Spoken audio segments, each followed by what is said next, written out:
All right.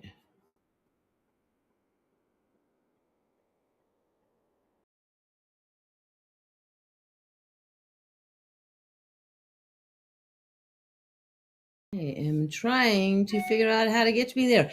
Good morning. Hi. Welcome to today's segment of Ask Janae. And we're just going to sit here for a moment and see if a few more people may come on this morning. And as we are doing so, I'm going to go ahead and do a little bit of housekeeping stuff with you that we need to do before the show starts. And first of all, I wanted to let you know that I have my assistant here with me today, Lars, and I'm super thrilled about it. And she's going to be able to go into the chats if you have any questions for me and try and get those questions answered. So if you are actually joining our show, why don't you go ahead and just maybe make a comment in the make a comment in the chat and say who you are and a little bit about yourself and introduce yourself to the others. Also wanted to let you know that today's discussion is rather lengthy. And it's a lot of information that's going to be thrown at you. I don't expect you to remember it all, and it's a lot of note taking, and you probably, so Lars is going to go ahead and make sure that y'all get a copy of the slides, and hopefully she can maybe put those into the chat section so you can take a look at those later. And also make sure you like and subscribe to our Facebook, LTR Business Solutions, to know about upcoming shows, as well as our YouTube channel, Ask Janae on YouTube under our business, LTR Business Solutions, and so you don't miss any of our upcoming live streams. So basically, these live streams I do every Mondays at 11 a.m. And I basically try and answer all those the questions that I get most often from my tax clients, and they want to know about certain things. And, as I would say, you wonder why these billion-dollar corporations pay next to nothing in taxes. And meanwhile, Joe the plumber and the rest of us pay a lot more in taxes. And it's because they have a lot of tax planners. They have a whole staff of accountants that can go ahead and do their tax planning for them. So anyway, we can't all afford to have tax planning, but I try and offer at least Mondays and try and discuss some of those most important topics to you and try to save you thousands of dollars on your taxes, especially for self-employed.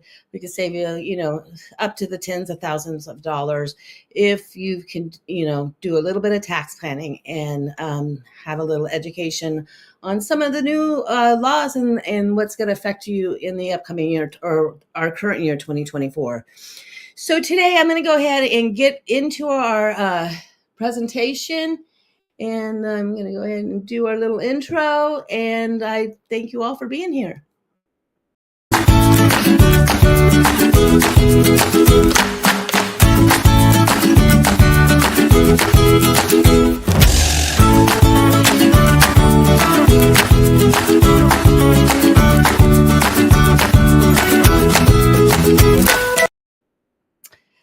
Okay, so today's topic is home office deductions, and I'm sorry, home office deduction. We did that last week. It's auto deductions, and there's a lot of auto deductions, and you don't really realize how many auto deductions there are until you start putting together a presentation, or as my assistant puts together all the slides for the presentation and realize we've got a lot of slides.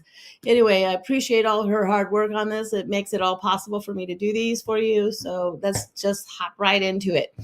Auto deductions. Auto deductions are tax benefits that allow us to go ahead and deduct our auto expenses for our businesses. Now, it's actually one of the largest deductions, and a lot of people don't actually take advantage of the auto deductions. And so we're going to talk about the various types of auto deductions for your personal and your business, and then we're going to get into more in-depth discussion of how you apply these different methods and what's the best method for you. And then later in the presentation, as we get into the methods overview, we're also going to do an overview of electric vehicles and the tax credits for 2024. And we're also giving a overview on Section 179. That is a huge tax deduction for self-employment or self-employed in taxpayers to take advantage of. And we're going to explain the ins and outs of taking a 179 deduction for a vehicle purchase in 2024. Okay, so the types of auto deductions. We have various types. We have the standard mileage rate deduction. That deduction is a 65.5 cents per mile. It's a pretty good deduction. That deduction is in lieu of all of your other auto expenses, like it is in lieu of the fuel registration and all the other types of actual expenses that you would deduct. Okay, you do get some additional deductions for the 65.5 cents, but that's kind of it. You should advise or discuss it with the tax advisor so they can make sure that you take advantages of those deductions as well. There's the actual expense method, and that's where you go ahead and track all of your actual expenses for your auto. Okay. And then we also have a commuting. We are allowed to take a deduction for commuting only if we are going from one place to another. Let's say that I'm commuting to a job, but then when I go ahead, if I have to compute, or if I have to travel from that particular job to another location, then I would get to take those deductions. So it's a good idea to go ahead and track your mileage, even if you're commuting, because those additional miles are deductible. And you also get a deduction for medical travel as well as charitable purposes. You get 22 cents a mile to travel for your medical. So if you are going through, something rehabs or anything that you have to travel on a regular basis to see your doctors or see your whatever, you can deduct those miles on your tax return. And you also get 14 cents a mile for any charitable things that you do. So let's say you're driving around and you're going down to help some of your charities or doing that, you can deduct 14 cents a mile. Okay. How do we claim? Well, to claim auto deductions, it is one of the largest deductions for, that you can take for your business. So the IRS is really kind of picky and they will audit auto expenses. So it's very important that you keep detailed records. Okay, so you need to keep detailed records, and I recommend you keep detailed records of both your actual expenses and also track your mileage, because sometimes one will be greater than the other, and there's opportunities to change if you need to, or take the one that's going to benefit you most. Okay. So keep detailed records. Well, there's a couple of things you should know. For a business, you'll be able to deduct it if you are self-employed in a Schedule C or an LLC or so forth. You'll be able to deduct your auto expenses on your Schedule C. Now, if you're an employee, this is kind of where things get yucky, because in 2017, the Tax Cuts and Jobs Act was passed and basically eliminated all of your personal deductions for employees. And so it really kind of messed us up. So we no longer get to take the personal tax deductions on the personal side. So if I was an employee and I drove for my employer and my employer never paid me or anything, so I wanted to deduct those miles that I drove for my employer, I can no longer do that. The Tax Cut and Jobs Act is set to retire in 2025. And so whether or not that is going to be renewed, well, it depends on, it is an election year, so we'll see who wins there. Okay, so depreciation and leasing, you can deduct depreciation if you're using actual expenses. And you can also deduct a lease for the business portion of the lease, but there are certain requirements if you're going to deduct the lease. For example, different capitalized leases, or you have to use it 50%. It has to be used more than 50% for business use. Otherwise, it's considered a personal vehicle. Okay, so personal, here's some considerations. Personal versus business use. We need to clearly separate what is personal to what is business.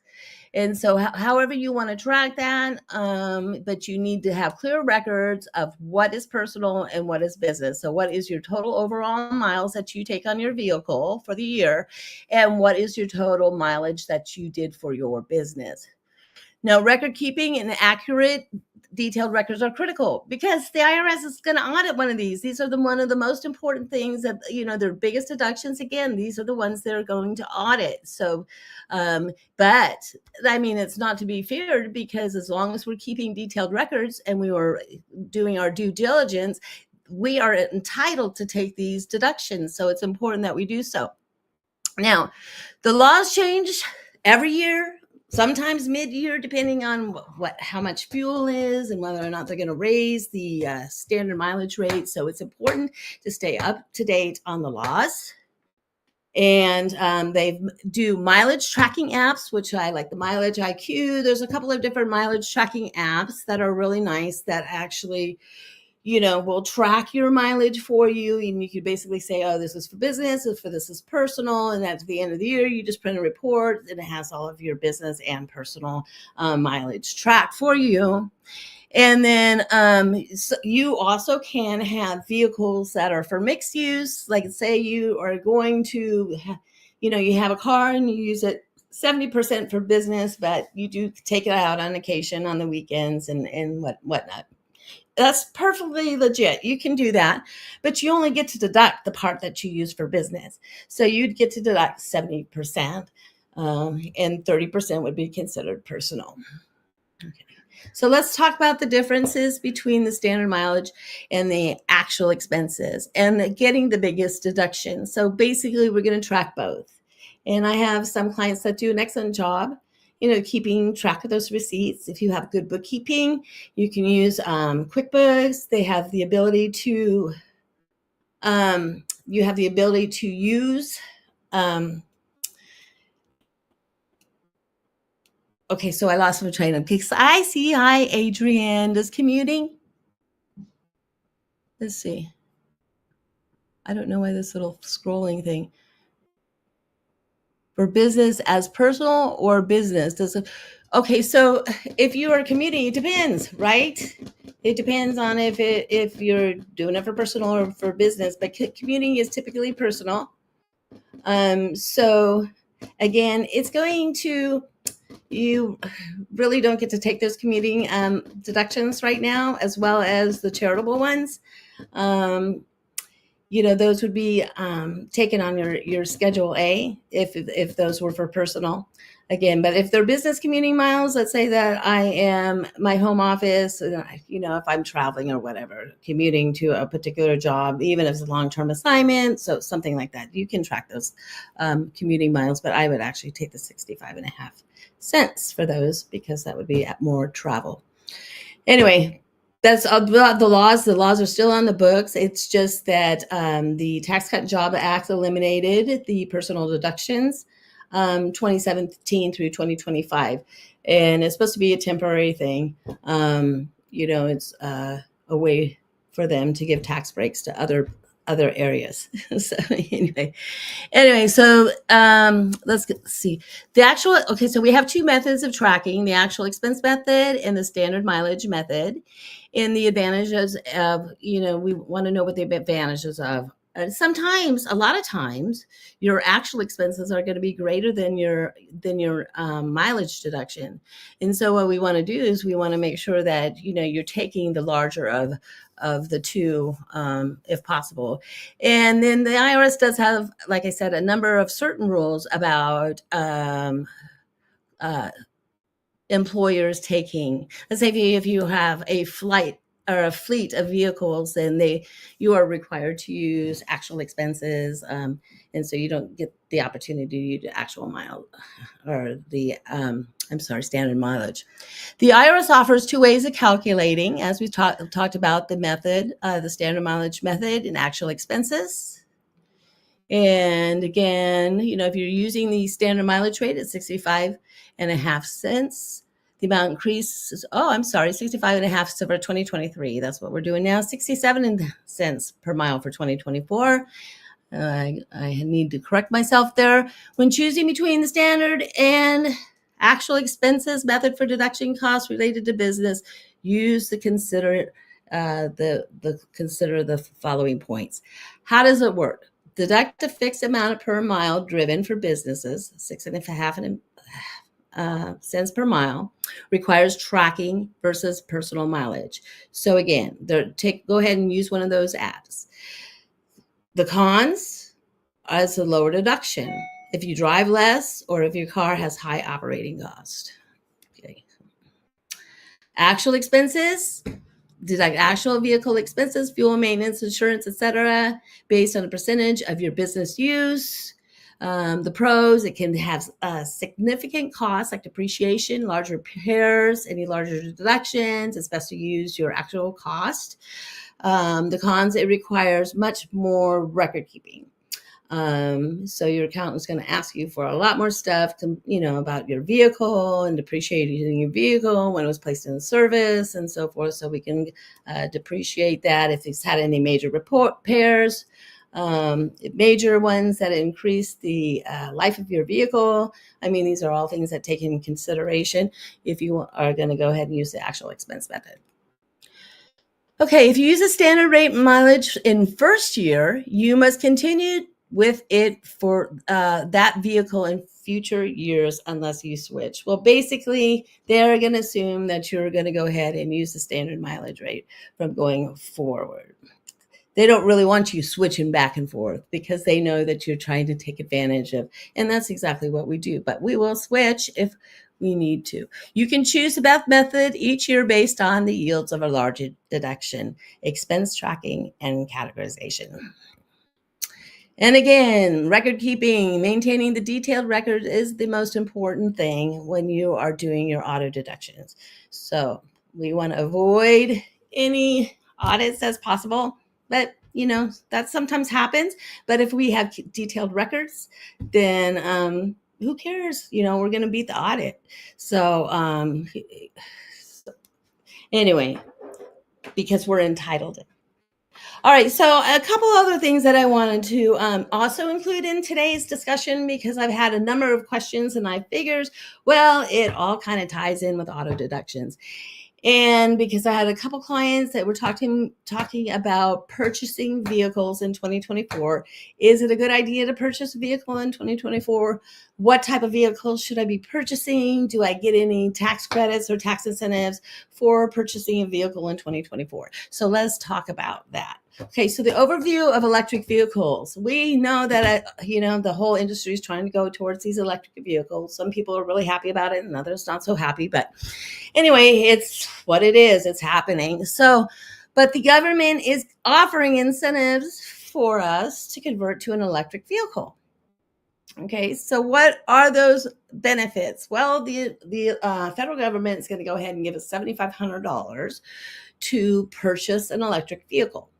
Now, there are certain rules and limitations to what vehicles are going to go ahead and get that $7,500. Some vehicles have had this credit for certain models before. So the IRS says, we've given, we paid enough credits for you and to sell your vehicles. We're going to give credits to other models and so forth. So that's where it gets a little more complicated, and it's important to go ahead and check with your tax advisor so they can let you know. And as we start scrolling through the slides, you're going to see that Lars did a really nice job of listing all those. So you don't even necessarily need to call your tax advisors. Just make sure you download the slides so you can refer back to them, or come back again and make sure that you like and subscribe to our Altera Business Solutions page, and you can watch these later, or you can go ahead and go to your YouTube channel and watch them there. So please do that when you get an opportunity. We'd greatly appreciate it. And back to overview of EV tax credits. Okay, so what is a limitation? Well, there are some income limitations to taking that $7,500 tax credit. Okay, so $300,000 income limitation for married couples, 225 for head of household, 150 for all the rest of us. Okay, so all the income tax are based on your modified adjusted gross income, and that's could be different than what your local taxable um, income is. All right. So how do I get this vehicle? What are the vehicle requirements for the 2024 EV credit? Okay, must be assembled in North America. Okay.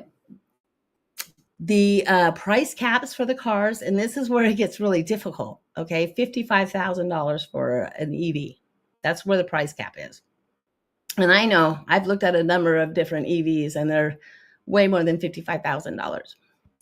So $80,000 for an SUV or a truck.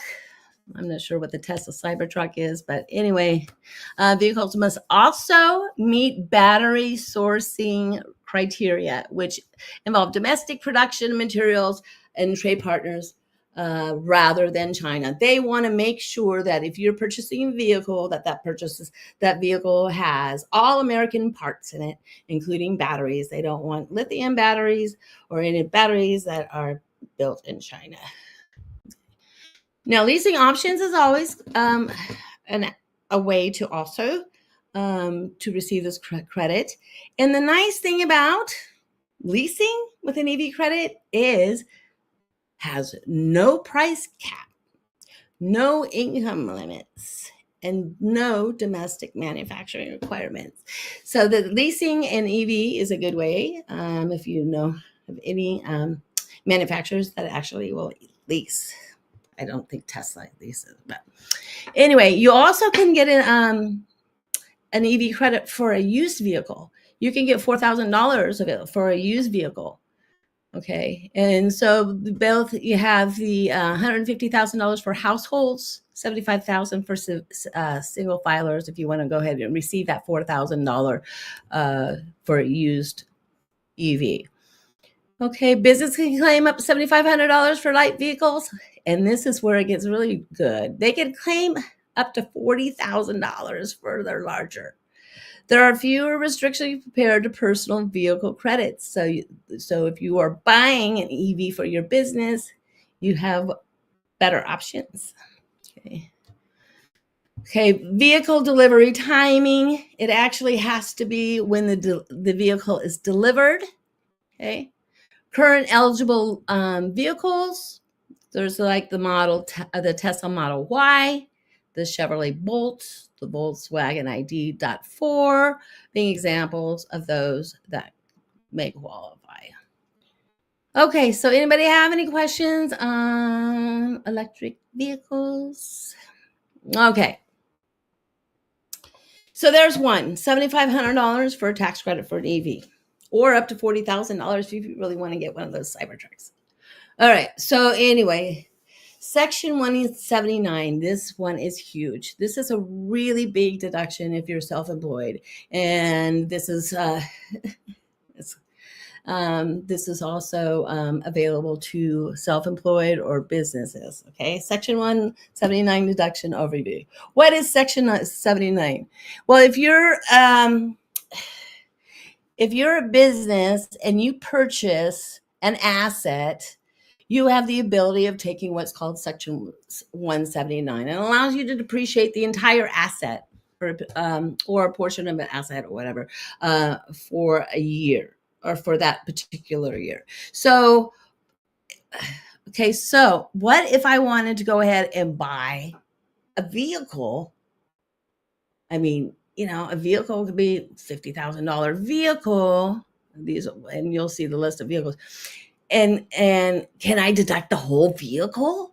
Well, yes, you can deduct the whole vehicles, but there are some requirements. So this is what I wanted to go ahead and discuss for the Section 179.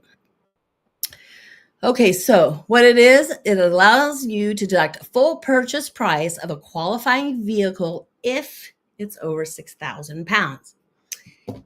All right, so the purpose is to incentivize businesses to meet equipment and vehicles provided and providing them with a significant break.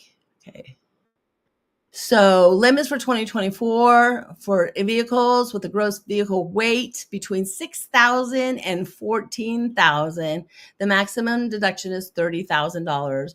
Vehicles over 14,000 pounds used primarily in commercial may be eligible for the deductions. Okay.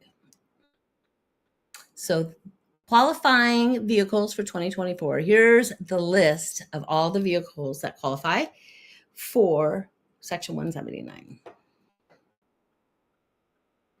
Okay, so the Bentleys, and I think it's kind of funny because these are all 6,000, and they're incentivizing these large cars that have use a lot of gasoline, and yet they also give incentives for purchasing EVs. So it's just kind of interesting. So the Buicks, the ones, the Enclaves, the Cadillac Escalades. Okay, so those are all considered over 6,000 pounds. You can deduct with $30,000. So I guess it's not the entire amount, but it's up to $30,000, which is pretty dang a lot of money, right? Okay. And what the other thing is not only can you deduct all that 179, but it doesn't even matter if you have finances. It doesn't even matter if you paid for it yet, right? So I'm going to go down and I'm going to buy myself a Cadillac Escalade this year. Why not? But I'm going to do it before the end of the year. So I'm going to be able to take that huge Section 179 deduction, even though all I did was trade in my vehicle. My personal vehicle, I didn't put any money down there and I financed the rest, but I did put it into the business name. All right. So I have incentives there. Okay, so here's some more. We got the GMC Sierras, the GMC Yukons. We've got the Land Rovers, lots of Land Rovers. Oh, I got to reconsider about that Escalade. Anyway, we got Jeeps, we got Lexus, the Big Van, the Lincolns, the Navigators, and Mercedes-Benz, and so forth. Say Nissan. You kind of get the picture, but again, you'll be able to look at these slides later, so you can, if you are in the market to purchase a car, if you need that deduction at the end of the year. All right, so there are a couple of limits here. Gross vehicle weight must be over 6,000. The business use must be used more than 50% of the time. All right, so Alexis is trying to tell me something. Okay, so more than 50% of the time, purchase and replacement must be purchased and put into service within that tax year. So you can't purchase it even though it's going to be delivered in another year. So that doesn't work. It needs to be delivered in the same year. Okay, and claiming the 179 deduction, and that's all done on your tax return. Okay. But there's also another way. So sometimes people don't get the credit up front, sometimes when they go ahead and they purchase it from a dealer, the dealer will go ahead and use that $7,500 credit, knowing that, and apply it to the purchase price. So you can still get the 75. For the depreciation is actually all done on your tax return. And that's basically included as an asset for your business, and then it's depreciated. And then whatever hasn't been depreciated, by taking your $30,000 for depreciation 179 your first year, then it would be depreciated over the remainder of its life. Okay. Now, a couple of things. There are luxury vehicles can qualify for Section 179 if they're used for business purposes. However, there are limits on the deduction amount for luxury SUVs and trucks. So again, make sure that you check with your tax professional. Okay, so the summary for 2024, Section 179 offers an excellent deduction for your business if the vehicle is over 6,000 pounds. And the vehicle must be primarily used for business. Keep thorough records and talk to your tax professional if you need to. All right, so if any of you need a little bit more information on what I've given you, I realize I've thrown a lot at you. This was a lot longer than I typically go, but I wanted to make sure I got all the information out to you. If you should have any questions, feel free to give us a call. I do offer a free consultation for all my new clients. So make sure you give us a call, and please like and subscribe on our Facebook, YouTube channel, so you can keep in touch with our next tax topics. We've got a bunch of good tax topics coming up in August, and we look forward to seeing you there. All right, y'all have a great day. Talk to you soon.